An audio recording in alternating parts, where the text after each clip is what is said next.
दर्शकों, आपका हार्दिक स्वागत है। आज हम पहुंचे बुराड़ी विधानसभा। बुराड़ी विधानसभा पूर्व अध्यक्ष आदेश भारद्वाज जी, आपके बुराड़ी विधानसभा क्षेत्र के अंदर नाली, पानी, सड़कें, लोग निकल नहीं सकते, इतनी बुरी हालत है। देखिए विनोद जी, सच्चाई ये है कि पिछले काफ़ी सालों से बुराड़ी विधानसभा की तमाम कॉलोनियों में, गांवों में मेन मुख्य सड़क सोफुटा रोड जो है, हर जगह थोड़ी सी बूंद के बावजूद भी पानी पानी भर जाता है।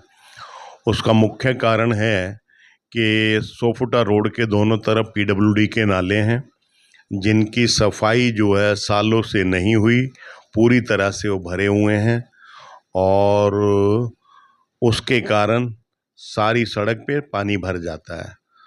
फ्लड की नहर है, कॉलोनियों का पानी बह के उस नहर में चला जाता था। वो नहर भी पिछले 8-10 सालों से पूरी तरह से बंद पड़ी है, कहीं रत्ती भर कोई काम नहीं हुआ। तो यहाँ के बरसाती पानी का जो निकलने का स्रोत था वो ये सब पूरे शहर में सब जगह यही होता है, ये नाले और उसके बाद वो नहर में चला जाता है।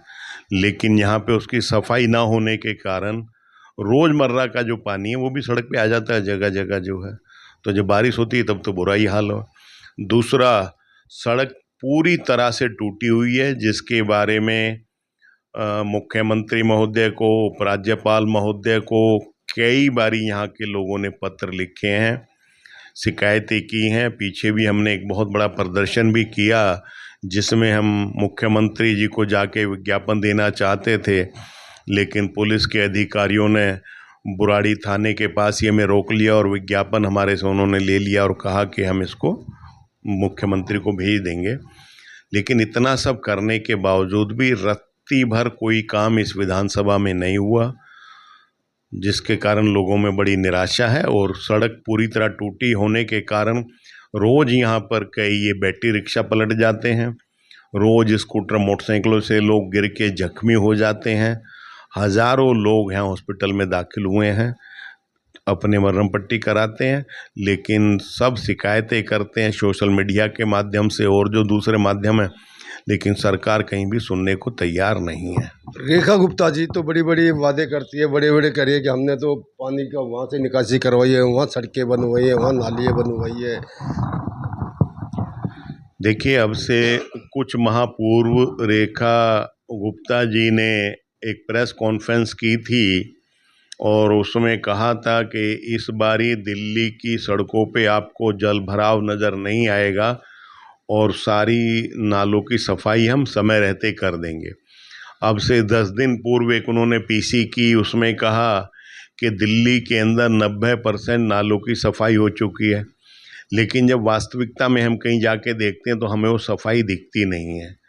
तो बस सिर्फ प्रचार के माध्यम से अपने आप को फोटो दिखाने में और ये सब चमकाने में सरकार का ध्यान है, वास्तविक रूप से काम करने में सरकार का रत्ती भर कोई ध्यान नहीं है, जिसका परिणाम दिल्ली के लोगों को भुगतना पड़ रहा है।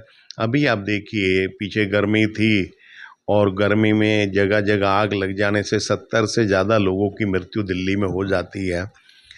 बाद में लोग शिकायतें करते हैं, पता चलता है कि फायर ब्रिगेड के अंदर लगभग 9,327 सैंक्शन पोस्ट हैं और लगभग 2,500 कर्मचारी काम कर रहे हैं।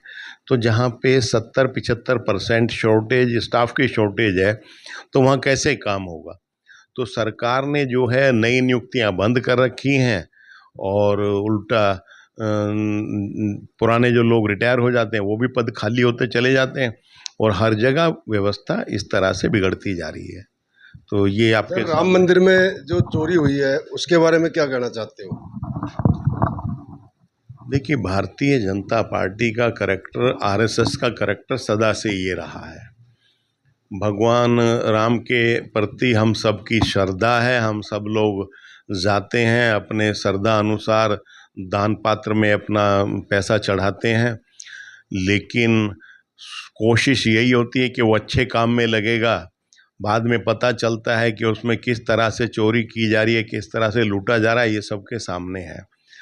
पहले ही निर्मोही अखाड़ा और उन अखाड़ों ने पहले भी 1992-93 में भी ये आरोप लगाए थे इनके ऊपर कि 1400 करोड़ रुपए राम नाम के लिए, राम मंदिर के लिए इकट्ठे किए गए और वो जो है एक भी पैसा वहाँ पे नहीं लगा अपने चुनाव में, पार्टी के गतिविधियों में, उसके लिए इन्होंने लगाया। क्या चौकीदार उस टाइम सो रहा था? देखिए, चौकीदार जो है चोरों के साथ खड़ा था, चोरों को सहयोग कर रहा था। आदरणीय अटल बिहारी वाजपेयी जी ने पार्लियामेंट के अंदर एक अपने डिबेट में कहा कि अगर गली में चोरों को कुत्ता जाते हुए देखता है और वो नहीं भौंकता तो इसका मतलब कि वो उनसे मिला हुआ है। तो आप अंदाज़ा लगा सकते हैं कि जो लोग सरकार में महत्वपूर्ण पदों पे हैं वो आज अगर नहीं बोल रहे उन चोरों के लिए, तो कहीं ना कहीं ये अंदाज़ा लगाया जा सकता है कि जो वाजपेयी जी ने उस वक्त कहा था वो बात पूरी तरह से आज सच साबित हो रही है। तो ये इनका करैक्टर रहा है जो है। क्या आने वाले 2027 में एमसीडी के चुनाव में हमारी कांग्रेस इस बार एमसीडी के अंदर चुनाव जीत पाएगी? देखिए, दिल्ली प्रदेश के अध्यक्ष देवेंद्र यादव जी ने बिगुल बजा दिया है। हम अपने सभी ब्लॉक अध्यक्षों से और जिम्मेवार लोगों से चुनाव लड़ने वाले व्यक्तियों के नाम मांग रहे हैं और दिल्ली के अंदर और पूरे हिंदुस्तान में एक बड़ा परिवर्तन है।